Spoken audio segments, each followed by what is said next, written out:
You hate to make too much of just one win, but oh, Saturday sure felt good. Call it a statement win, a signature win, or just a sign of a season that could be special. The Sooners dazed the maize and blue men of Michigan in a party at the Palace on the Prairie, a night that many will remember for many years to come. But for Team 131, it's just win number 2. From Gaylord Family Oklahoma Memorial Stadium, Sooner Game Day is presented by Taco Mayo. Tap the app and save 25% today. It's the 4th all-time meeting between Oklahoma Temple Saturday. The Sooners gave the Owls nothing to hoot about last season, dusting them 51-3 in the first ever night game in Norman. Kickoff 11 a.m. at the home of Hurts, where Jalen Hurts and the world champion Philadelphia Eagles played, the Lincoln Financial Field. Good to be alongside my partners once again, the Butkus and Bednarik award-winning linebacker, national champion at Oklahoma, Teddy Lehman, and the Werfel Trophy winner, academic All-American of the Year, All-American center Gabe Eichert, who is wearing a little NIL swagger underneath here. Gabe, what are we dealing with? I've told all these players, if you just give me one, I'll wear it on television. Look at Burger. Look at that guy. Love it. Jaron Fantastic. Dog. It's a fantastic shirt. Really soft, too. Yeah, so he's nice. more than just a social media star. He's making the television rounds. He could become He's making plays is what he's doing. Yeah. But the dog is one of the emerging stars of the season, without any kind of question. Burger's rise to fame has been an unpleasant surprise with this football team. Didn't see it coming. Unpleasant? No, it's been a pleasant. Oh, a pleasant surprise. Did I say unpleasant? Let's get to football. We got an 11 a.m. kickoff. You guys, Geno's or Pat's, why settle for, why not both? Neither. Neither? What do you got told? Neither. I'm out of the decision game. Okay. Whatever ends up in front of me, I'll try it. Eat what you want, run the rocky stairs, burn it all off, and you'll be good. Maybe ring the Liberty Bell as well. As I said off the top, you hate to make too much of one win, but it felt so good. It sounded good. It looked good. All of those sorts of things. Teddy, you've been a part of many games in Norman like that. How did that one rate? How did it feel to you? It did look good. I mean, it was pleasing to the eye, those uniforms. And next year's going to be even better uniform matchup. But, man, defensively, I thought we were great. The defensive line controlling the line of scrimmage, start to finish. Backers, I thought, did a really good job. We rotated a bunch of guys through. We were excellent at corner, the secondary, safeties. Now, there's stuff to clean up. Mm-hmm. There always is. But, man, whenever you look at it for week 2, game 2, it's a great foundation to build on. Gabe, you're down on the sidelines drinking it all in, so to speak. Give us your reaction to it all. I just thought the fans were tremendous. And Sooner Nation should take a bow for their performance. Everyone I talked to that was at that game, a couple of the guys from Game Day, our buddy Josh Pate, raved about the environment. I heard from a ton of Michigan fans on social media about how great of a time they had. And it was just a great reminder that when it's a big game, like, there's no one better than Oklahoma football fans. Mm-mm. And you can be great fans and produce a crazy environment and not be jerks. Yep. It's like it's the Oklahoma way, it feels like. Right. And so even though Michigan came, got their butt beat, took the L, went home, their fans still had a great time. And I just think that reflects so well on our fan base and the way that they treat other people. But they made it tough on Michigan's football team with the amount of noise they were making. That was awesome. Defense looked really good for the second straight game, Teddy. They've allowed 176 total yards passing through 2 games. That's the fewest through 2 games since 1998, before you were in the Crimson and Cream. What do you see from this defense right now? Well, I think that they've done a really good job. Now, it's going to get more difficult. The first 2 weeks, we faced offenses that really aren't challenging us down the field a whole lot. We've been able to really dominate the line of scrimmage.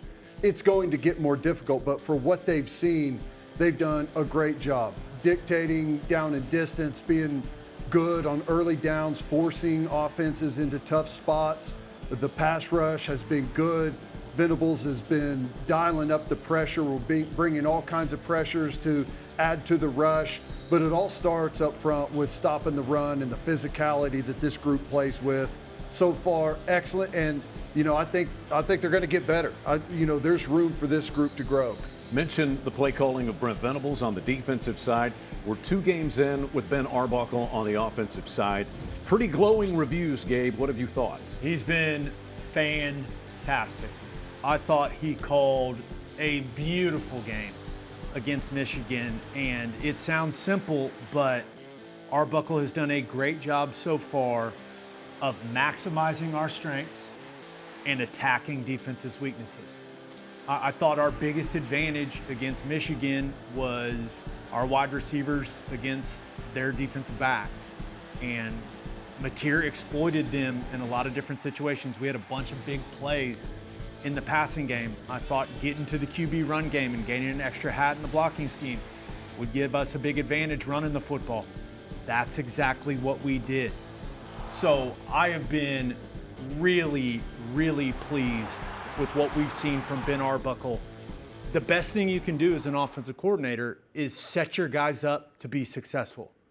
That's exactly what he's done through 2 games. Sooner fans can enjoy it right up until maybe 10:59 a.m. on Saturday morning Central Time. You're going to be on Eastern Time, Central Time.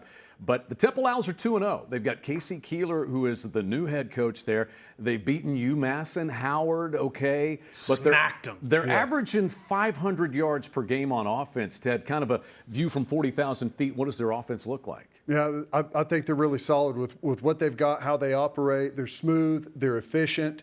They've got some really solid players sprinkled throughout. And this style of offense is going to be a little bit more like what we see throughout conference play. There's a lot of teams in conference that run very similar stuff. A lot of play action, a lot of RPO. You see them testing it down the field here. They've got some quarterback run stuff where the quarterback will keep it on the edge, some zone read type of things. And like I said, there's some solid personnel. They've got a couple of good backs. Quarterback has been really solid for them. They got a big tight end that's their top receiving target so far. So this team presents a challenge. Now, personnel-wise, do you have an advantage? Absolutely. But, there's a lot of things whenever you look at this game coming off of a huge game day, everyone in the country watching you, big emotional win. We've got a conference opener the next week against Auburn. There's a lot on the line there. You're traveling across the country. It's an early kick. If you're looking for reasons to not play well, they're all right there. So it's going to be a good challenge for this team to see how do they handle success. I like the diamond on the side of the pants there. A little easy to confuse cherry for crimson, but let's not make that mistake. This defense is only allowed about 17 points. Gabe, what do you see in Temple's defense? Well, they're a lot better than they were a year ago. That's the first thing that stands out. They've got good size along the line of scrimmage. I mean, their starters along the defensive line, 305, 310.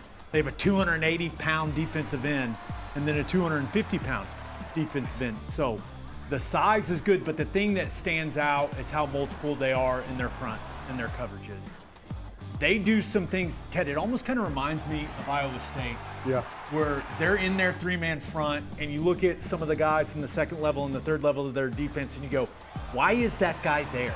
Looks like there's 15 guys back there. Why? I don't know why he's there. He knows why he's there, but I'm not quite sure why he's there. And I expect a lot of the 3-man front stuff from them. Illinois State had some success kind of bottling up our run game with that. Michigan jumped into it for a couple of snaps in that game as well, and we didn't run it particularly well when Michigan jumped in that. I think that Temple's going to get into a lot of that 3-man front and try to junk this thing up, where it's a little gray where everyone's fitting on that defense. Ted, you mentioned Auburn upcoming. They've moved their way into the top 25 now. There are 11 SEC teams that are ranked in the AP Top 25. 8 of the other 10 are on the Sooners schedule yet to come. Temple this week, though, focusing on Temple, but so far so good for the Oklahoma offense. Oh, what a difference a coordinator-quarterback combination can make. Orchestrated so far by Ben Arbuckle and conducted by John Mateer, it's been a sweet Sooner symphony so far. But it's more than just those guys, as we will discuss next on Sooner Game Day, presented by Taco Mayo.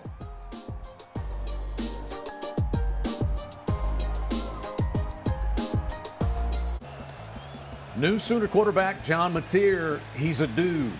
344 total yards, 3 touchdowns on Saturday, The Washington State transfer brought in to revive the fortunes of the Oklahoma offense. So far, so good. And this offseason, we got to know the new Sooner gunslinger, John Mateer.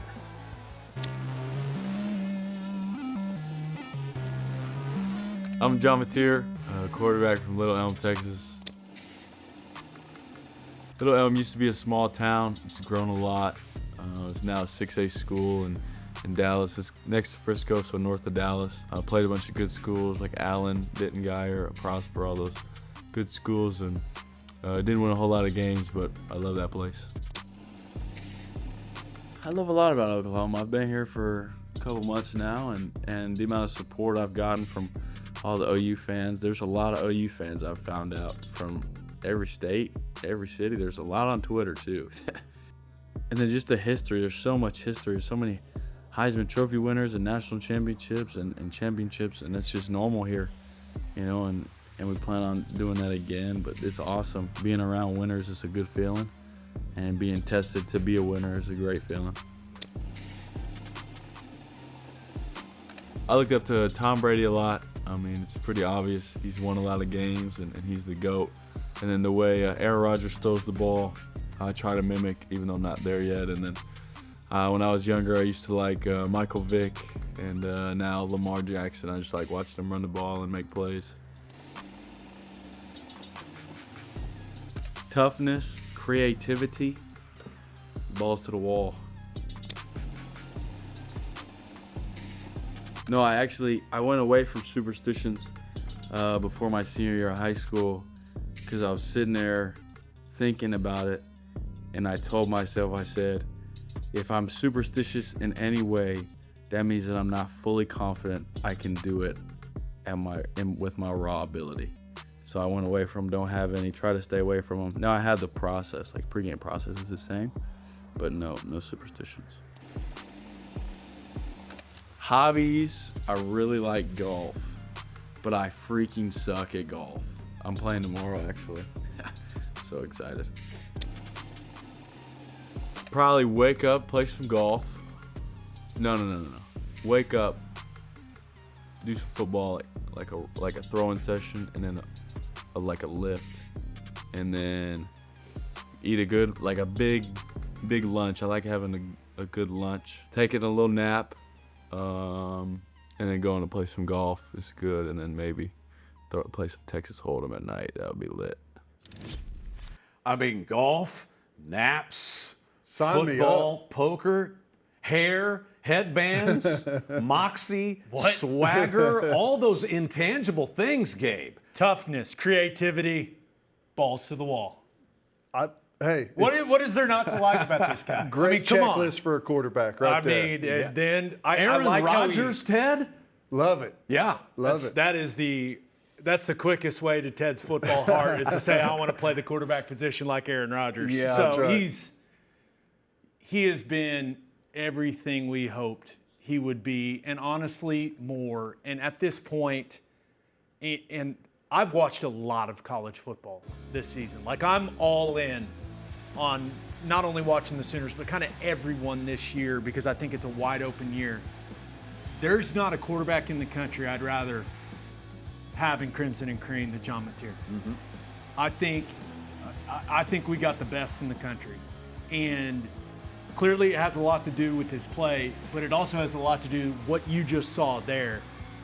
Like the attitude, the demeanor. This is the biggest compliment a former player can give a current player. I wish I would have gotten to play football with John Mateer. Yeah, I think a lot of guys are feeling that way It seems like it would be a lot of fun. Yeah. You can tell there's a genuine respect at you watch him on the sidelines as the offensive linemen come off the field, and he's genuinely thanking them. And there seems to be a great respect between him and his new teammates. Remember, they haven't been together all that long. They have a lot of belief in that guy, and you know, whether it's offensive players, skill position players, the offensive line, or if we're talking about the defense, things change whenever you think your quarterback gives you a chance to go win a championship. You get instant buy-in from everybody. It just totally changes the entire formula, and you can see it. This team really respects him, And I'm with Gabe. I think you may find a more polished quarterback, maybe a guy that goes through the read progression a little better, has a better throwing motion. You're going to find some guys out there, but I don't think that's what this team needs. This team needs a fighter, and he's a fighter. Yeah, he is, and a leader. You can tell that. Speaking of offensive line, you know, Gabe, see if you agree with me. I find that offensive line is a little bit like Wi-Fi. Nobody really talks about it until it doesn't work. There you go. How about that? And Michael Fasusi, boy, did he work. He is the first true freshman to start his first game as a Sooner at left tackle. Couple of other new faces. Derek Simmons was out there. Gabe, you're holding your breath. You may have the stage now. No, I just don't want to cry. He's so good. He is. He's so good. He is, I mean, you got to remember, he was blocking the guys he was playing against in the Michigan game. All three of those guys are going to be draft picks. They're all going to be draft picks. Derek Moore's going to be a draft pick. Cameron Brandt's going to be a draft pick. TJ Guy's going to be a draft pick. And he shut them all down. In his first game as a college football player, his ceiling, and I have no problem putting this on him because I think he's built for it. His ceiling is first offensive tackle off the board in the NFL draft. That's his ceiling. That's what I expect him to be. And he's off to a mighty good start. That is as impressive as a performance we've seen from a true freshman offensive lineman in their first game, maybe ever. It's hard. It was unbelievable, man. My wife, not to keep going on this, my wife, I was watching the tape of it, and my wife was like, "Are you okay?" And I was like, "I'm fine." She's like, "What's wrong?" I was like, I'm gonna need a minute.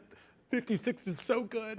He's so good. Sometimes it's hard to find video of offensive line play. It's not hard to find offensive line play for him, and that's one game. So hopefully offensive line woes are all good. Let's talk about the run game a little bit. Troy Blaylock really probably in little bursts has been maybe the most effective guy. Not that much yet from Jaden Ott, but this week you've got a solidified offensive line.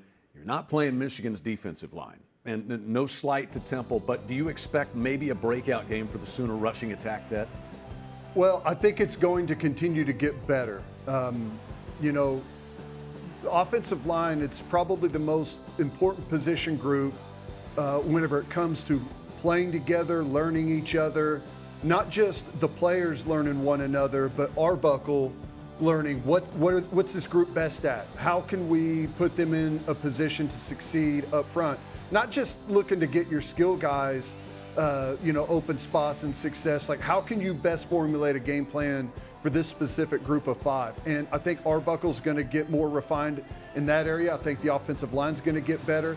I love Blaylock. He has been unbelievable for 2 games with an injury and coming in and just being physical right out of the gate. Wasn't even sure if he was going to play. He just puts his head down, but I think it's going to come around. And Jaden Ott, remember, he hadn't had much time with this group. He's going to get better as the season rolls. Revenge game for Deion Burks. He was, he talked about it before the game. Michigan did not recruit him, and he kind of took it out on the Wolverines. But Gabe, what do you think about his overall involvement in the offense? It's been great. It's clear that if he has an opportunity, John Mateer's going to find him. If he's one-on-one, if he's one of the first reads in the progression, Burks looks explosive. He looks fast. He looks like the best skill player that we have, which is our expectation for him. Now, he was not that a year ago because of the injuries, but we are seeing what Deion Burks can be. And I think his role is only going to continue to grow because as that relationship develops between him and Mateer, he's going to find number 4. He looks dynamic. He looks really, really good through 2 weeks. This has been a glowing 4 minutes about the offense, Ted. Where does it need to get cleaned up, though, if you're nitpicking? Some pass pro stuff in connection with the running backs. Mateer got hit a couple of times on some of those blitzes, specifically in the second half. Some accuracy or, the receivers and Mateer being on the same page versus the coverage that they're seeing. And then the run game stuff, continuing to build out the run game. We got to get that rolling. Sooner defense has been as advertised through a couple of games. Top 20 defense a year ago, top 20 once again this season. Expected to be one of the best in the country, and they have been. But some new names: Cortland Guillory, Owen Heineke making plays, attitude, experience, and confidence. We're discussing all those things next on Sooner Game Day, presented by Taco Mayo.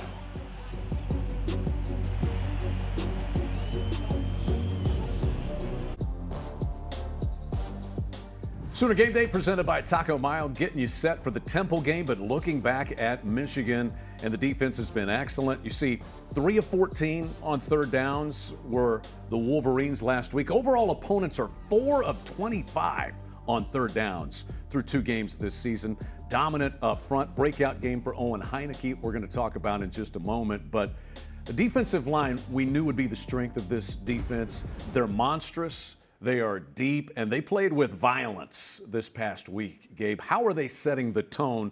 And when the defensive line can set the tone, I feel like it's for the whole football team. There's no doubt about it. And it's all connected defensively. When you're getting high-level defensive line play, it makes things easy on the backers. It makes things easy on the secondary. And Jaden Jackson, Grayson Halton, Dominic Williams, David Stone, these guys are all playing with great knockback. They are knocking opponents' offensive linemen back to the other side of the line of scrimmage and playing in the backfield. And you're getting the same thing from the edge guys. Like R. Mason Thomas, we knew what R. Mason was going to do, but I really like what we've seen from PJ. I like what we've seen from some of these other, Marvin Jones Jr. has been better than I thought he was going to be.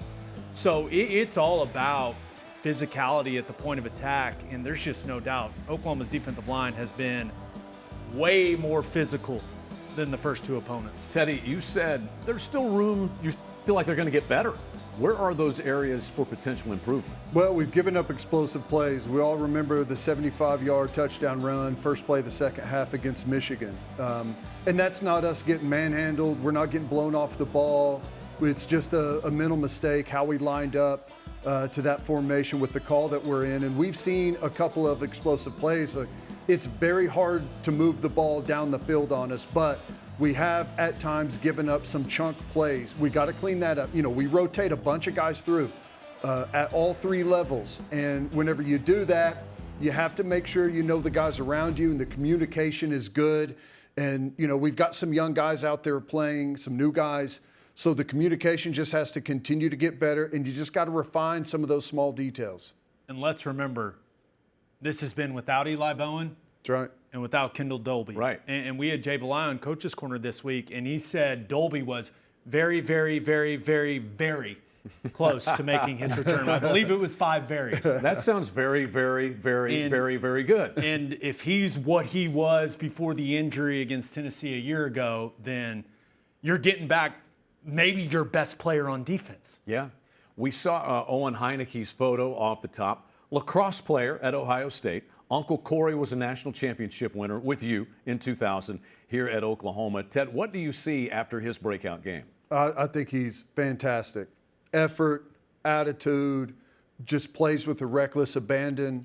You know, he's made some huge steps. They weren't sure what their depth at inside backer was going to look like, you know, before they came into this season. And Owen Heineke had a great spring, which, you know, okay, there's like maybe we've got something here, and continued to get better and better through the summer and earned himself a spot in the rotation during training camp. And he's been great. He's an excellent blitzer. You can see, like, he knows he can just play football. You know, he knows when to just avoid a block and go make a play. You know, like I said, the effort, he made some big time effort plays. He tackles well, just flies to the ball. He fits this defense really well. How'd you like to be not wearing a face mask and see him coming at you with a lacrosse stick with a net on the end of it? No thanks. Yeah, I don't think I would either. How about Bring it on. Yeah, of course you would.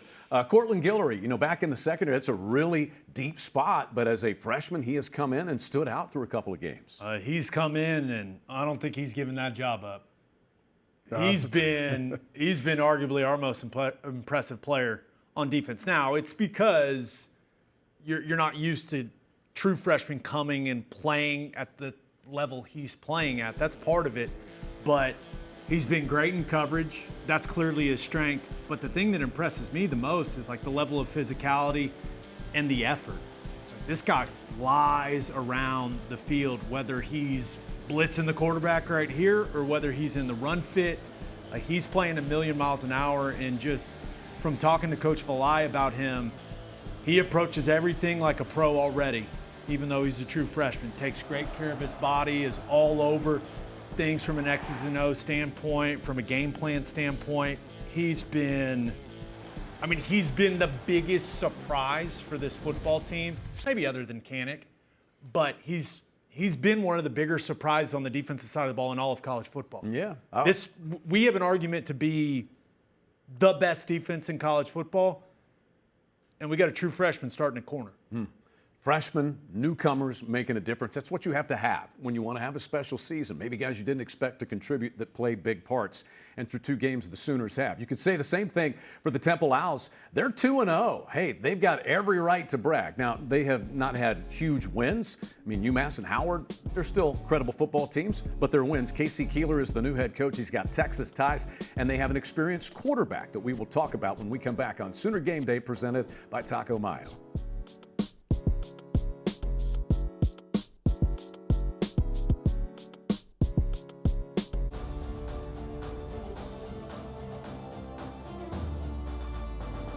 Welcome back into Sooner Game Day. Oklahoma and Temple coming up at 11 a.m. Saturday in Philadelphia.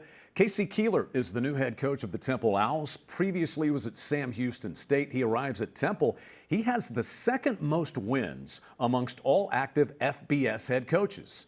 Now, many of his came at the FCS and Division III levels, but he's off to a good start. He's 2-0. The Scoop is presented by Brahms. Farm fresh for over 50 years. He's got an offense, Teddy, that's averaging over 500 yards per game with an experienced quarterback. When you take a look at this offense, give us the scoop on them. Yeah, quarterback's been really good, really efficient. 9 touchdowns, 0 interceptions. They've got the run game going. They got a couple of running backs they like to go to.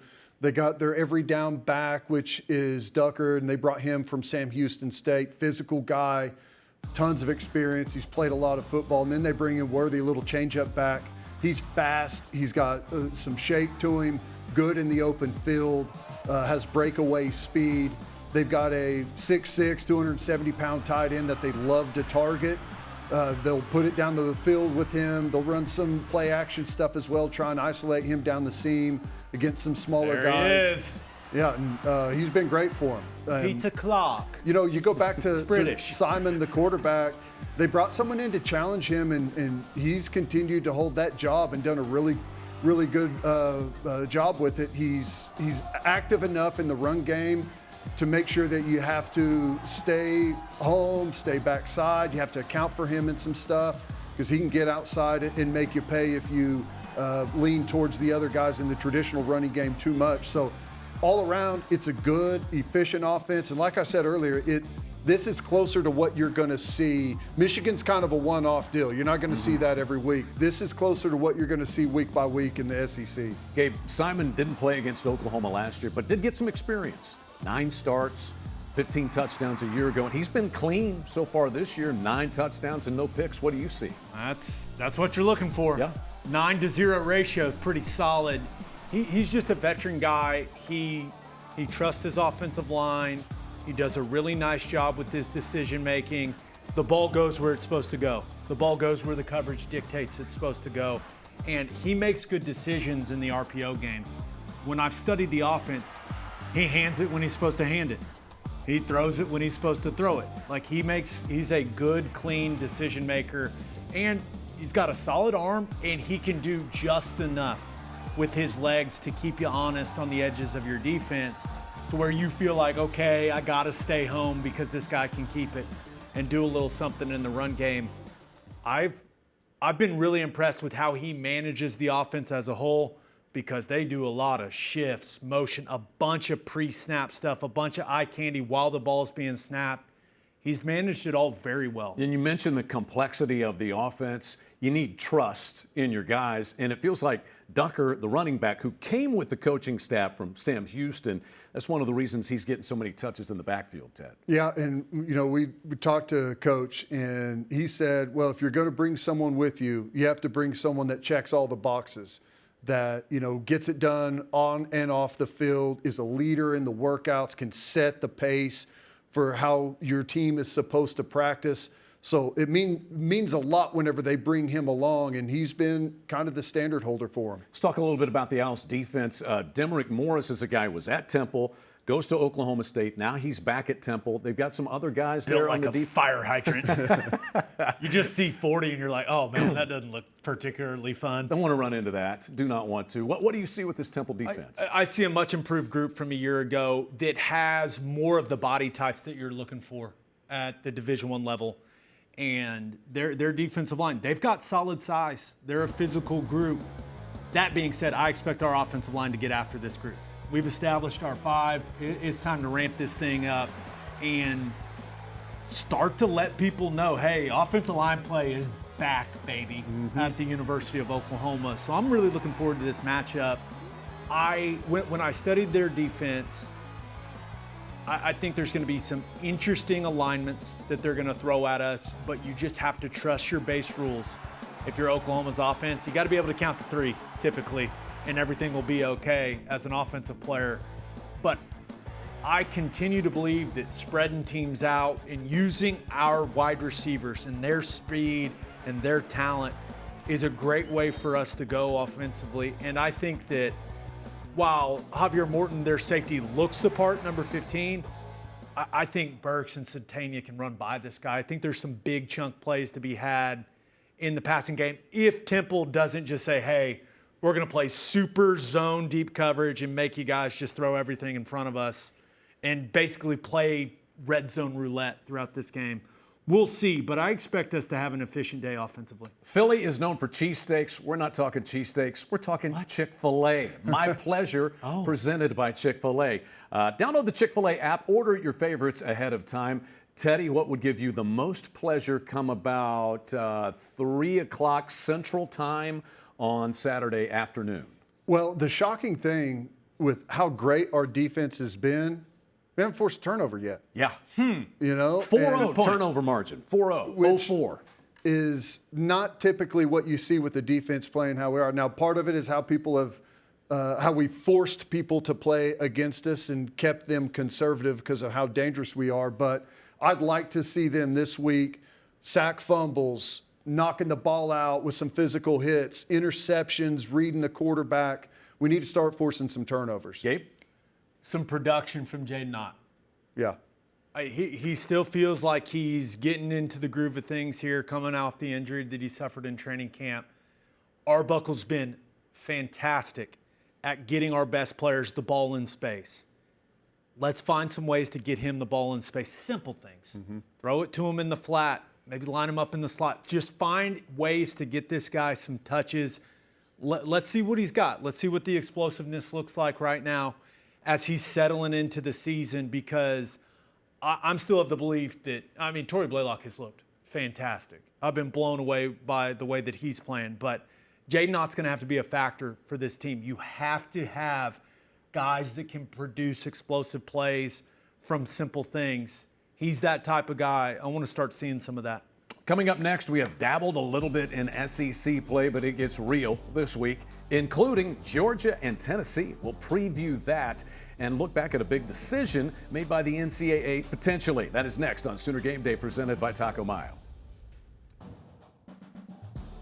Thank you to our cornerstone television partners, OU Health, OG&E, Fowler Auto Group, and Coca-Cola. Sooner Game Day is presented by Bud Light. Easy to drink, easy to enjoy. Riverwind Casino. It's always a good time. The Sooner Sports Podcast is your all-access audio pass to Sooner Sports. Listen as Toby Rowland and Chris Plank talk all things Sooners. Log on to Soonersports.com/podcast or search Sooner Sports Podcast in your favorite podcast provider. The Sooner Sports Podcast is presented by Allstate and Riverwind Casino. Sooner Game Day is presented by Sooner Kids Club. Log on to Soonersports.com/kids for information about joining the Kids Club presented by OG&E and brought to you in part by Devon Energy. One Oklahoma, powered by Sooner Sports Properties. Fan-fueled, athlete-focused. OU's 2025 football games are available on Ritmo 96.5 FM in Oklahoma City and 101.5 FM El Patron in Tulsa, as well as on these stations' websites. Each OU Spanish broadcast will feature a 30-minute pregame show and a 15-minute postgame show. NCAA Update is presented by Taco Mayo. Tap the app and save 25% today. So this is the Oversight Committee recommending eliminating spring transfer portal and moving the winter window to just January 2nd through the 11th. We'll still have a couple of teams playing at that point, but most teams will be done with their season. Not set in stone. Gabe, what do you think? It would be great. I'm very skeptical that it actually happens. We'll see. It'd be awfully nice for coaches to know, hey, when we get spring ball going, this is my team. Yeah. I think that'd be great. But the NCAA loses a lot of court cases, Ted. Right. All of them, essentially. And if someone says, no, I want to move in June. It's going to be hard to tell them no. Right. Yeah, we'll see what happens. Pandora's box was already open, Ted. Yeah, it is. I mean, I don't know. You got to make a stand somewhere if you're the NCAA. And, you know, I would like this. I think the coaches would like it. Most of them. I mean, I think, was it Ryan Day has sounded off and not in favor of it. But, you know, it sounds like the vast majority of coaches, because it's hard to handle early signing period, transfer portal in and out while you're preparing for a college football playoff. I mean, it makes some sense, and I understand that window still falls during the playoff, but, you know, it's you got to have some reason built into this thing somewhere and some common sense. And hopefully it can stand. I don't know what the court rulings are going to look like and everything, but you have to try some of these things to bring stability. It also, and it's usually conspiracy Ted, but I'll put the hat on right now. Could this be the way that the college football national championship game is played on New Year's Day? You play the title game, portal opens. Yeah, that would be another great step. By the way, I love Conspiracy Ted, one of my favorite all-time characters. I'm surprised he didn't come up with it first. Well, he didn't have enough time. We're getting told in our ear that we got to speed things up. Time for our Pick'em scoreboard. It is great to present our Pick'em scoreboard, as always, by Riverwind Casino. Always a good time. Feeling good, boys. Yeah. Gosh, Iowa, can we just complete a pass? Come on, man. And that was a tough beat on the Arizona State game. Ouch. It was. Happy for our boy Levy, though. That was great. What a scene in Starkville. Yeah, that hasn't been said very often. In In a good way. Crazy. In a good Brennan way. Thompson. Pick'em scoreboard time now, fast. and we're jumping right into SEC play. 6th-ranked Georgia, 15th-ranked Tennessee. Gunnar Stockton, can Tennessee force him to beat them from the pocket? Is Tennessee just as good with Aguilar back there spinning it as they were with Nico Iamaleava last year, Teddy? It kind of looks that way. Who are you taking? Yeah, Tennessee's off to a good, solid start. They're ahead of where I thought they would be. Good way to put it. I still think that there's some things they got to work out. I think their defense needs to improve. Georgia's the interesting one. I sense a little bit of weakness there with Georgia. They're going into a really tough environment. It's going to be an awesome spectacle to watch that game. I'm just kind of, this is a week where I'm liking some of the underdogs, and I think Tennessee's going to finally get it done. I trust Georgia's defense more than, out of all the units in the game, I trust Georgia's defense the most. Mm-hmm.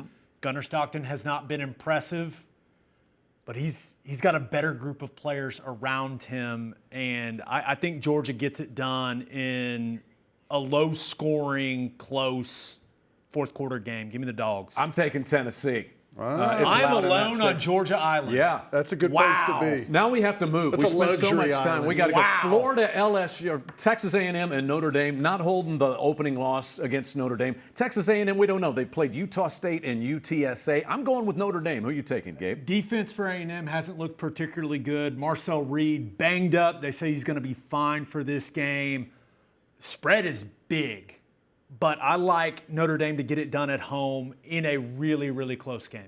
It's another one where I'm taking the dog, road dog, A&M. I think their defense is going to show up. They've got great personnel on that side, and I'm just not feeling Notre Dame this year. Slow start. Offensive line Don't has trust the not quarterback. looked Give great. me A&M. Florida and LSU. Oh, Florida. The Heat got turned up on Billy Napier, unfortunately, last week. He could get it off by winning in the heat of Baton Rouge this week. Ted, is that going to happen? I don't think it is, but I think this is going to be a close game. I actually think this is a dangerous spot for LSU. You're going to have a desperate football team showing up that feels the pressure, that knows they're going to have to put something together. Lagway, I expect him to continue to get better. He missed so much time. He's going to improve as the season goes. I think Florida gets a scare, but they don't get the win. Give me Agreed. LSU. Who you got? I will take LSU. That offense has not looked particularly good. And I'm guessing it's been a rough week of practice for those guys. Probably And so. you can't be the team that loses to the team that lost to South Florida. Right. At home, at night. You can't. Death Valley at night. I'll take the Tigers. Things are going to get rowdy in Atlanta. Number 12, Clemson at Georgia Tech. Clemson near miss with Troy last week, kind of. I really like Haynes King, the Georgia Tech quarterback. He's a nice player. If they don't turn the ball over, they'll be in the game. But I got to take Clemson. I'm taking Clemson, but it feels like a game where it's going to cut to fourth quarter and Haynes King's going to look like he's barely alive. Like he just, I love that kid. He Love carries watching him so play. much for them. I think it's going to be close, though. Yeah, and really close. they're a tough, hard-nosed football team. This is like one of those where I see a trap and I'm walking directly into it anyways. I'm taking Clemson, but this one wouldn't shock me. That was almost an I don't feel too good about it. Arkansas and Ole Miss. Ole Miss beat Kentucky, kind of business as usual, but Austin Simmons has thrown 4 picks for them this year. And he looked like both ankles. Yeah, you picking Talon Green and the Razorbacks, Gabe? No, I'm going to take Ole Miss at home, but I don't like it. Show me game. They better start improving quick, but give me Ole Miss. I completely agree with that. Those are our picks. Do with them what you will. We're back to take a look at Sooners in the NFL showing out this past week as we wrap up Sooner Game Day presented by Taco Mayo next. Sooner Game Day is presented by Air Comfort Solutions. Your total home solution for plumbing, heating, air conditioning, and electrical. Make the winning call today. Coca-Cola. Fan work is thirsty work. Enjoy a Coca-Cola. OG&D. We energize life. OU Fan Shop. The best place to gear up for game day is shop.soonersports.com. OU Health. Oklahoma's only comprehensive academic health system.